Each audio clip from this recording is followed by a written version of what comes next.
Mari, ¿sabes qué estaba pensando? Viste que te viniste de Venezuela, en realidad estuviste por otros lugares en el mundo. Y hoy estás acá en Argentina, pero a la vez, por más que sea de Venezuela, está tu hermano, tu mamá, tu abuela, tu papá. O sea, ¿cómo es eso de que tu familia te siguió? ¿Cómo se dio eso? Bueno, primero se vino, a ver, el inicio de todo es que la primera que se fue de Venezuela fui yo y después se fue mi hermano, digamos, al tiempo, al tiempito corto y nos fuimos a vivir a Colombia. Y luego de Colombia, mi hermano se vino acá a Argentina y al año de él estar acá me vine yo. Yo a ver, con mi hermano siempre vivimos en el mismo lugar, salvo ese año y un par de meses que yo estuve en Colombia, él estuvo en Venezuela y el año que él estuvo acá en Argentina y yo en Colombia, vivimos distanciados, pero después siempre vivíamos en el mismo país, en la misma ciudad. Tenemos una relación que yo considero es sana, porque si uno necesita del otro está, pero a la vez no necesitamos todo el tiempo escribirnos, saber qué le pasa al otro, o sea, cada uno tiene su espacio. Pero sí es una realidad que mi hermano y yo nos fuimos cada uno a los 16 años de casa de mis papás para ir a estudiar a otro lugar en la universidad y desde los 16 años no vivíamos cerca de mis papás, o sea, lo más cerca que vivíamos era 3 horas. Entonces, uno va idealizando a su familia en ese proceso. Y hace 5 años que ellos vinieron a vivir acá en Argentina, recién allí nosotros empezamos a convivir en la cotidianidad con ellos. Si bien vivían en otro lugar y no los veíamos necesariamente todos los días, empezaron a estar en nuestras vidas de una manera diferente. Y eso fue un proceso. Y yo no sé, pero puede ser, digo, ¿no? Este podcast vamos a hablar de la lealtad familiar. ¿Qué conlleva eso, no? Porque puede ser que sume o que reste. La idea de nuestros podcasts es siempre decir aquello que no se quiere decir. Sí, Entonces, hay que saber que a veces, por más que uno ama a la familia, es cómo uno encuentra ese equilibrio de ser fiel a ese amor sin dejar de ser uno o sin dejar de rehacer o hacer la vida de uno mismo. Yo, por ejemplo, me vine de mi pueblito de Córdoba, tengo toda mi familia allá y me vine a Buenos Aires hace 13 años que estoy acá y mi familia está toda allá. Tenemos contacto, como dice Mari, a través de las redes, el WhatsApp, llamadas, Instagram. Y nos visitamos, porque dentro de todo está en un país, nos visitamos durante el año. Ellos vienen uno trata de uno de ir, ¿no? Ya sea con mis primos también, porque yo soy muy familiera. Pero no sé si sería lo mismo si uno estuviese en el mismo lugar. Porque uno, los hijos, en realidad es como bien te enseñan, son de la vida. sí. Después uno crece y hace su vida y no nos pasa. No sé, voy a hablar con mi mamá, por ejemplo, yo y mi mamá nos llevamos súper bien, pero eso no quiere decir que no seamos totalmente distintos. Yo soy una persona mente abierta, osada, que me arriesgo, también son distintas épocas, ¿no? Y mi mamá, por ejemplo, hay cosas que diría, no, nena, yo eso ni en pedo lo hago. Claro. Ella se asombra o sé que por ahí ella eso no le contaría algo, pero no por no confiar, sino porque quizás no lo va a ver con los mismos ojos que lo veo yo. Claro. Bueno, en mi caso pasaron varias cosas. Creo que el hecho de irnos 16, 17 años de casa nos ayudó a tener mucha confianza en nosotros, en las decisiones que tomamos y esto también nos impulsó a vivir en otros países porque decíamos, bueno, si yo a los 16 me fui a vivir a otro lugar que no conocía, o sea, yo el lugar donde fui a vivir lo había ido a ver una sola vez para llevar los documentos y hacer la prueba de admisión en la universidad. Entonces yo no sabía dónde quedaba nada literalmente. Yo dije, si yo pude con eso a los 16 años, que no estaba tan ducho esto de WhatsApp y el montón de herramientas GPS que hay nomás, hoy. que hoy el GPS, Claro. aunque estés perdido y no sabes dónde estás parado, pones quiero ir a tal dirección y te lleva. Claro, no había nada de eso. Entonces, a mí todo lo que siguió me pareció mucho más fácil de hacer, ¿no? Yo decía, si yo pude en ese momento, ahora puedo el doble. Pero la verdad es que nos ayudó mucho a formarnos una idea nosotros de las realidades. O sea, dejar un montón de creencias familiares, porque yo también toda la familia por parte de mi papá vivía en Venezuela, pero vivía regada en distintos lugares. Y yo aprendí a querer a la gente en la distancia. Yo aprendí a amar desde la distancia. Entonces yo no necesito que mi familia esté allí todos los días para yo quererla, para yo sentir ese amor. Y eso también me hizo ver de grande que había un montón de creencias que ellos tenían y que sostenían que mi hermano y yo no las teníamos. Pero era producto de habernos salido de ese entorno y de habernos formado nosotros criterios bajo las propias vivencias. Y para mí eso fue muy enriquecedor. Creo que yo siento que hay cosas que nuestra familia no entiende. Nos quieren, nos aman, hay cosas que no entienden. Y hay otras cosas que, por ejemplo, yo en lo personal no cedo porque a mí me da paz a pesar de. O sea, como que si esto me saca de esa lealtad familiar, bueno, me sacará porque a mí me da tanta paz y me hace sentir tan bien que no voy a cederlo. Pero eso tomó mucho trabajo personal. Yo en lo personal, tengo que decir, tanto mi papá, mi mamá, mis hermanos, reconozco que siempre mi familia me apoyó en todas mis locuras. No sé si es porque soy como la más consentida, quizás. Capaz que es por ese lado, como siempre fui la más rebelde, pero a la vez nunca me cuestionaron y siempre me apoyaron. Y también eso me dio para que yo en la vida salga y tenga la fe de que puedo ir y si me va mal no pasa nada, si fracaso no pasa nada porque tengo toda una familia. Tanto mis dos hermanos como mi mamá, mi papá, que gracias a Dios los tengo ambos y están siempre. La verdad que tengo que reconocer que está siempre. Pero hablando a veces con otra gente, con otras personas, a veces me pasó de escuchar casos como, mirá, faltó mi papá cuando era chico y esa persona tomó como el rol de padre y en realidad es un hijo, pero se carga esa mochila. Uh-huh. O también escuchar cosas como decir, mirá, yo hasta ahí banqué hasta cierta edad y quise ayudar a mi mamá, a mi papá con sus problemas, y llegó un momento que me di cuenta que yo me estaba anclando en esa situación y yo o tomaba el mismo camino de la depresión, del alcohol, de cualquier problema que puede tener la gente, o decido salir adelante. Y se nos ocurrió por eso este podcast de esa lealtad familiar, que a veces uno se queda o dice, no, ¿cómo como hijo no voy a...? No sé, voy a dar un ejemplo estúpido, me caso, ¿no? Mis papá y mi mamá están separados. O se lleva mal, o yo me llevo mal con alguno de ellos. Ponele. Y lo tengo que invitar. ¿Por qué lo tengo que invitar? Ni porque es mi papá. Y yo digo, pará, ¿por qué tiene que ser así? De eso hablamos, de la lealtad familiar. ¿Por qué no tiene que ser? Yo realmente quiero que esté en el único momento que es mío. Porque en realidad cuando uno se casa, doy este ejemplo, ¿no? Porque se me vino a la mente.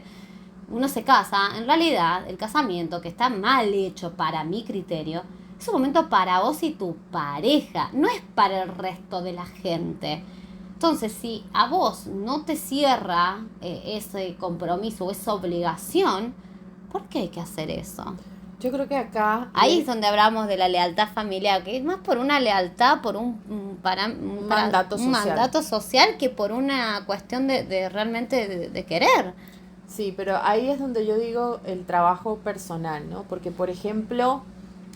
Un caso que me pasó a mí, mi papá, después de la pandemia, se le agudizó una enfermedad que tenía. Esta enfermedad era a nivel de motricidad y era como una especie de Parkinson vinculado con Alzheimer.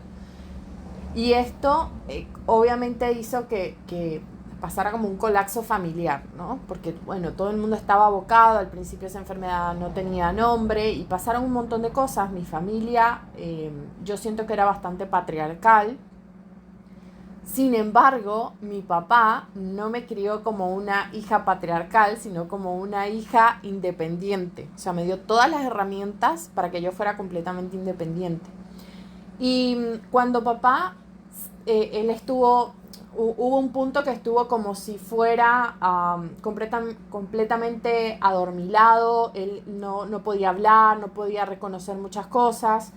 Entonces, en ese proceso, nosotros fuimos sintiendo que lo fuimos perdiendo.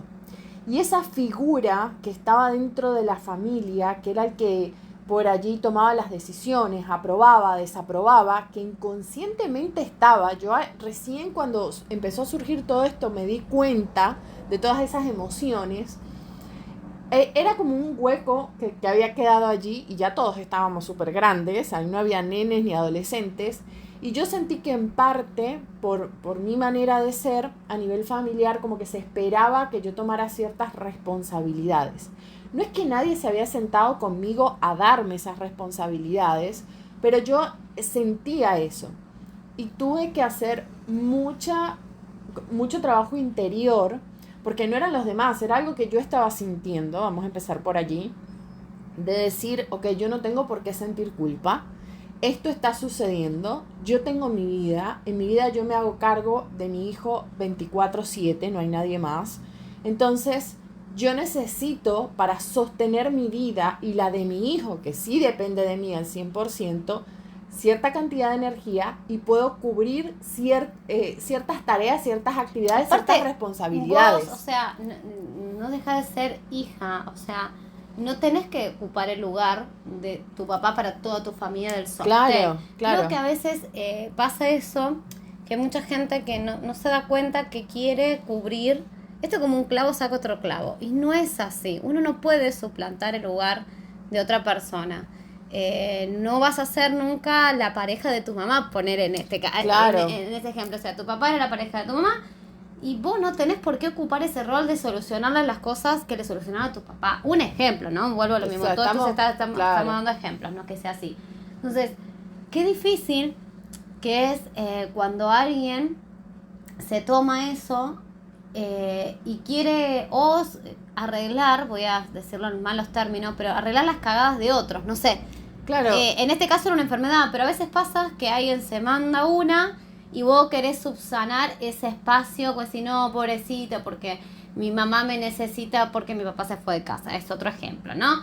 Y no es así, vos no dejás de ser hijo y de tener tu vida, vos nunca vas a poder sanar eso, es un proceso que los adultos tienen que sanar, es un problema de la persona, de que se quedó, en ese caso, la mamá que se quedó sola, ella tiene que subsanar ese problema de que se fue la pareja, ponele. Sí, a mí me ayudó mucho en este proceso, primero entender que yo tenía que hacer una gestión con mis emociones primero, ¿no? Como responsabilizarme de lo que yo sentía y con todas esas emociones. Después yo a nivel espiritual creo que todos venimos con acuerdos a esta vida de aprendizajes. Entonces también entender que mi papá y mi mamá hicieron ese acuerdo de vivir ese proceso en esta vida y que yo ahí no me podía meter porque eso venía con un aprendizaje para ellos. Después también entender dónde me hacía bien a mí ubicarme, ¿no? Como esto de constelaciones familiares siempre te dicen, uno tiene que aprender que uno es, o sea, en mi caso, yo soy la mamá de Maxi, que así se llama mi hijo, le decimos de diminutivo el nombre, y yo solamente soy mamá de él. Entonces yo solo me responsabilizo por él, porque si yo me corro del lugar de hija de mis padres, entonces inconscientemente también esa sensación de protección que tengo, que hay un papá que está en este plano o en otro, o una mamá que está en este plano o en otro, deja de existir. Cuando yo empiezo a tomar responsabilidades, como si yo fuera el papá o la mamá de mis padres, que no digo que fuera este caso, sino que les estoy explicando cómo funciona esto energéticamente, o al menos en lo que yo creo, eso nos desequilibra. Nos deja en un lugar de vulnerabilidad donde sentimos que nadie está ahí para cuidarnos. Entonces, se trata, esto no se habla normalmente, pero se trata de que si yo pierdo esa balanza y priorizo desde la culpa ponerme en un lugar que a mí me hace mal, en realidad lo, lo, lo tapo diciendo que es una lealtad familiar, pero en realidad estoy desequilibrándome en un montón de aspectos que no me va a hacer bien. Ni a la otra persona tampoco, porque uno realmente, por lo mismo, todos tenemos que aprender de lo que nos pasa y hacernos cargo de nuestras problemas, de nuestras emociones, de lo nuestro. No podemos tirar nuestras emociones a un hijo o a un hermano, porque ojo, vuelvo a lo mismo, a veces pasa eso, que un hermano, por ejemplo, mis hermanos son divinos conmigo, y quieran solucionar o quieran apoyarte. Una cosa es acompañar, que eso está buenísimo, y sostener, y otra cosa es hacerse cargo de. Claro. Creo que ahí uno tiene que acompañar en los procesos. Y nos va a pasar cuando seamos grandes. Mi hijo, yo tengo la visión de que mi hijo, yo le tengo que dar herramientas, pero yo no voy a condicionar nunca sus decisiones. Yo siempre voy a estar para sostenerlo y contenerlo. De ahí en más le voy a dar herramientas para que él sepa desenvolver en la vida. Pero yo no le voy a condicionar a él lo que él tiene que hacer o dejar de hacer. Porque vuelvo a lo mismo, cada uno es dueño y elige su propio destino. Suena a película, frase de libro. No, es una realidad. Todo el tiempo nosotros mismos estamos decidiendo qué hacer con esto que se llama vida. Sí. Hay un caso de alguien que conozco, que quiero muchísimo, y hace un par de semanas atrás hablaba con esta persona y esta persona me decía que todas las decisiones que había tomado desde su adolescencia, siendo hoy ya alguien de 30 y tantos, las había tomado en función a lo que sentía su familia esperaba de esta persona. Eso en consecuencia se había trasladado y había somatizado en una enfermedad que hoy tiene. Entonces me quedo pensando en esto de que a veces priorizamos o tapamos esos agujeros muy superficialmente. Por no sentir culpa 5 minutos hago lo que el otro me está pidiendo, sin explorar a profundidad quién soy, por qué estoy acá y qué es lo que quiero. Y a la larga eso va a repercutir de una forma que por allí no está tan buena. Yo sé que no es fácil trabajar con las culpas, porque no es fácil, pero si algo yo he aprendido en esta vida es que cuando aprendo a reconocer la persona que quiero ser, después tomar decisiones, aprender qué quiero, seleccionar ciertas cosas, incluso las amistades, se me ha hecho mucho más fácil, porque sé qué dirección quiero tomar. Si yo entiendo quién soy, si entiendo qué me gusta, si entiendo hacia dónde quiero ir, y si también entiendo con lo que no vibro, es mucho más fácil después tomar ciertas decisiones. Y hasta eso es lo que estás diciendo. Está bueno hasta para la familia, porque no está bien cuando uno hace algo por obligación. Por más que no estés obligado, porque nadie te obliga, me haciendo adulto, pero que vos lo haces por esta lealtad familiar, por esta obligación, por este mandato social o este mandato que venimos trayendo desde antes. Después te sentís ahogado, agobiado, y lo haces enojado y terminás inclusive hasta un amor y odio contra la familia. Claro. Para mí es eso, terminás como con ese amor y odio porque estás haciendo algo que no querés hacer, pero lo tenés que hacer. Que te enferma, que te enferma. Te enferma. Y en vez de, no sé, como por ejemplo, jugar con tu hermano, de un ejemplo, ¿no? Sí. Y mi papá no tiene ganas de jugar con el hermano. No está bueno obligar, para mí, ¿no? Esto lo digo desde mi perspectiva, ¿no? No está bueno eso. Está bueno que tenga ganas de jugar con, no que esté obligado. Porque si vos se lo pones como un impedimento, capaz no le decís nada y le da ganas de jugar con el hermano. Pero si vos le pones como una una cosa que tiene que hacer sí o sí, a la larga, cuando crezca o lo que sea, el hermano, en vez de ser algo lindo, va a terminar siendo un plomo. O sea, una Claro. obligación, una cosa. Por eso los niños tienen que ser niños y vos sos el adulto, y si tenés dos, y hablo por mí, yo tengo dos y me hago como sea malabares para que los dos tengan lo que tienen, la contención que tiene que tener de su madre, porque yo soy madre de los dos, no importa la diferencia de edad, los dos tienen necesidades distintas y también me hago cargo de eso. Y no quiero que mi hijo, el más grande, por las condiciones que estamos acá, se tenga que hacer cargo de mis responsabilidades, como cuidar al hermanito porque yo no puedo. No. De Me hecho, la broco. hay algo que siempre hacemos Silly y yo, y es que cuando llega un tercero, llámese una amiga o incluso familia de Sil, que le dice al nene más grande, tienes que cuidar a tu mamá, las dos saltamos, ¡no! Él no me tiene que cuidar de nada, la adulta soy yo, él tiene que disfrutar a su mamá y yo tengo que disfrutar de mi hijo y tengo que disfrutar de su niñez y él tiene que ser un niño y si tiene, pórtate bien, que qué sé yo, no, el niño se va a portar bien porque se porta bien y va a tener que hacer las cagadas que tiene que hacer un niño de 6 años de su edad, tiene que darle un capricho, porque si no me lo da yo me asusto, yo prefiero que cuando tenga sueño esté chinchudo, prefiero que agarre y me diga mamá quiero mimo, prefiero eso antes que él sienta que tiene que una responsabilidad que no le corresponde. Los errores de los adultos son los errores de los adultos y los niños tienen que vivir su niñez. Yo quiero que mis hijos tengan la infancia feliz que tuve yo, también parte de ahí un poco, ¿no? Porque yo reconozco que mi infancia, y creo que cada vez que me preguntan, una vez mi vecino me dice que me iluminó la cara cuando me preguntó, ¿tuviste una infancia feliz? Y se me iluminó la cara. Yo tuve una infancia de puta madre, fue hermosa mi infancia. Y eso es lo que le transmito a mis hijos y quizás por eso tengo también mi niña interna muy a flor de piel. Mari me mira y se ríe porque sabe que a veces sale con todos los chicos y dentro de todos los chicos me incluye a mí. Sí, pero a ver, yo pienso, por ejemplo, que es una excusa, una muy mala excusa que nos damos en la vida cuando decimos, es que en mi casa me enseñaron a hacer de esta forma, entonces yo soy así.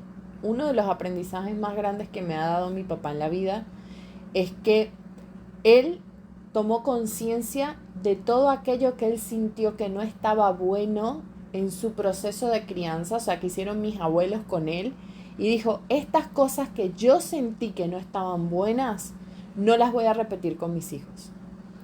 Y nos hacía consciente de esa situación. Y a mí eso me pareció espléndido, porque cuánta gente no había que repetía el error, porque a mí me trataron así, entonces yo trato así a mis hijos. O la gente que, no sé, yo soy militar y quiero que, ya que estoy ahí, mi hijo sea militar. ¿Viste? Cuando proyectan claro. en los hijos, quiero que sea contador, quiero que sea abogado, mira, no sé, que esas cosas que después a la larga, por más que lo obligue, va a ser un pésimo contador, un pésimo abogado, porque no tiene eso desde el interior. No es la capacidad.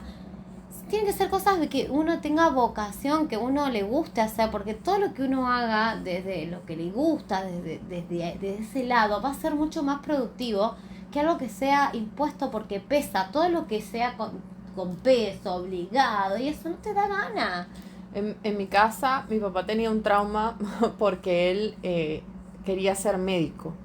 Y mi abuelo le había dicho que iba a ser siendo médico, que eso no iba a dar plata. Que mejor fuera, no me acuerdo si era administrador o contador. Y bueno, mi papá, eso fue algo que lo marcó de por vida.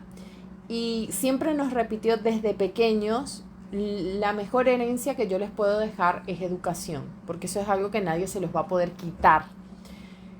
Pero les voy a dar la educación que ustedes quieran.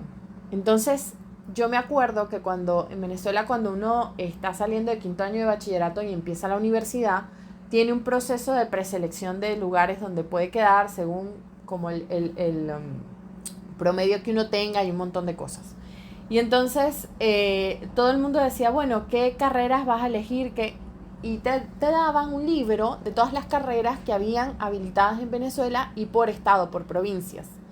Entonces, bueno, ya yo sabía que por ubicación habían ciertas provincias que yo podía aplicar y otras que no.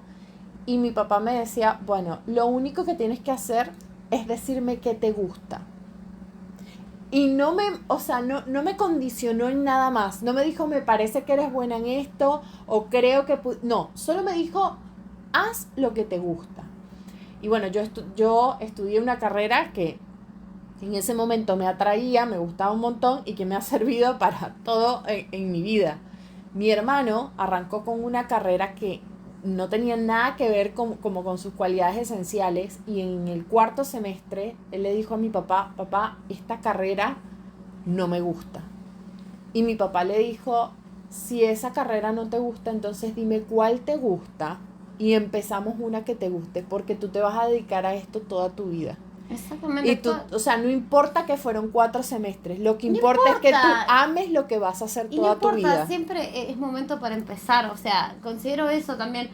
Si lo hiciste 1 año, 2 y te diste cuenta el 3, no importa, porque todo eso te sirvió para algo y lo peor que uno puede hacer para mí es sentirse atrapado en uno mismo. Claro, Cuando uno es preso de uno mismo, estamos mal. total. Bueno, y hablo de mi papá, pero obviamente esto era mi papá y mi mamá en conjunto apoyándonos en todos esos procesos. Y, a ver, ¿qué voy con esto? Un ejemplo de algo que funcionó, que yo rescato de esa lealtad familiar y digo, esto funcionó y me parece tan bueno que es algo que me gustaría replicar el día de mañana con mi hijo, de no condicionarlo a ser alguien, de darle las herramientas que yo pueda darle para ayudarle a ser quien él quiera ser. Y darle el espacio como eso, como dije yo al principio. A mí siempre me apoyaron y yo siempre fui como la más rebelde, la más osada, la que iba por eso, que no sabe qué hay debajo. ¿Por qué? Porque sabía que tengo un lugar a dónde volver. Entonces, uno creo que ahí es la verdadera lealtad familiar. Cuando vos sabés que estás. Ya Claro. sean, y bueno, lo mismo, o sea, yo siempre también voy a nombrar a mis primos porque tengo un lazo muy fuerte con todos mis primos.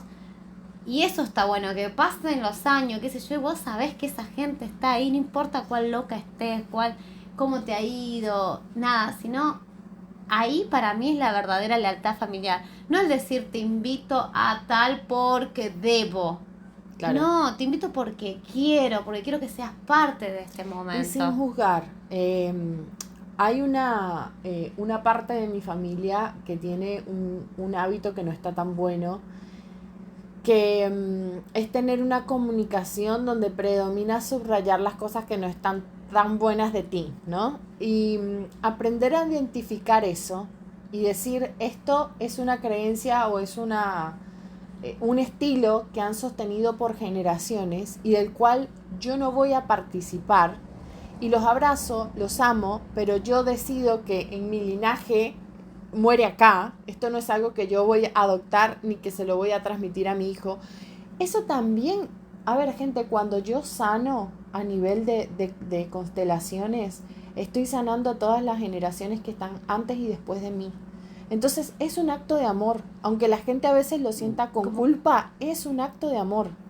Y está bueno tomar esa decisión y está bueno respetarse a uno mismo. Bueno, lo mismo, no hay peor cosa que ser preso de uno mismo, de estar donde uno no quiere estar, de hacer algo que uno no quiere hacer.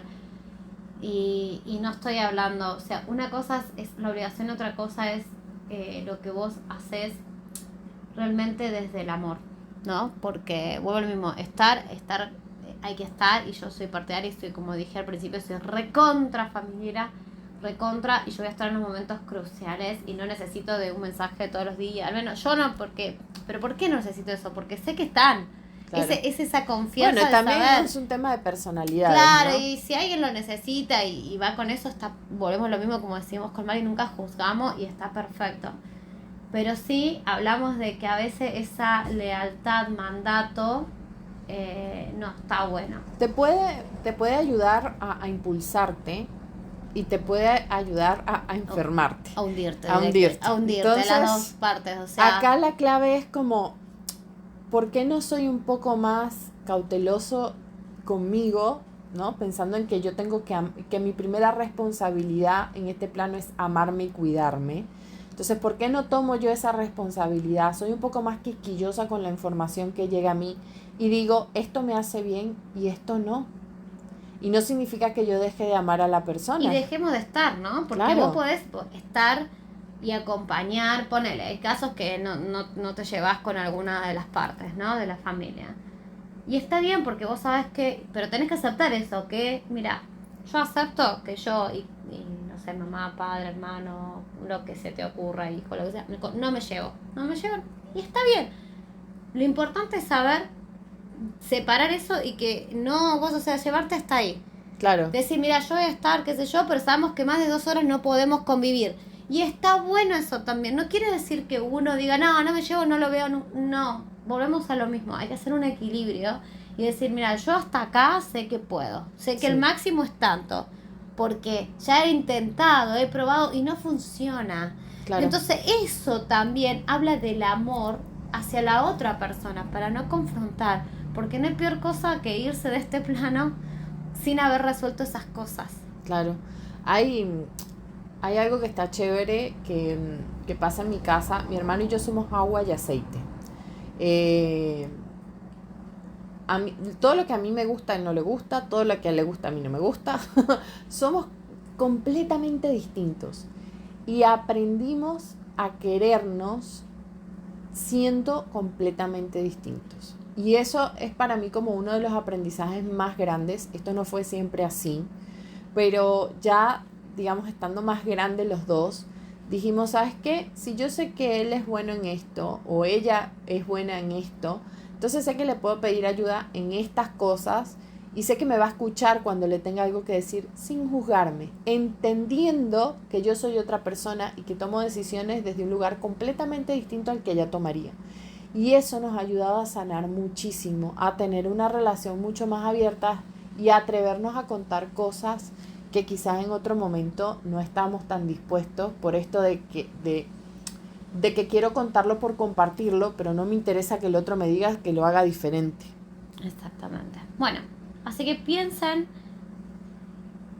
creo que todos somos leales porque la sangre tira, Sí, entonces eso tampoco podemos escapar. Y bueno, la verdad, está muy bueno amar y tener esa lealtad familiar, pero siendo leales a uno mismo. no a costa de todo. Exactamente. Porque al fin y al cabo, Mari, Todos somos como el vino. Si nos estás escuchando desde Spotify, recuerda darle clic al botoncito de seguir para que no te pierdas ninguno de nuestros episodios. Y si nos escuchas desde YouTube, entonces clic en la campanita. igual yo sigo siendo la nena de papá. ¡Papucho! Ay.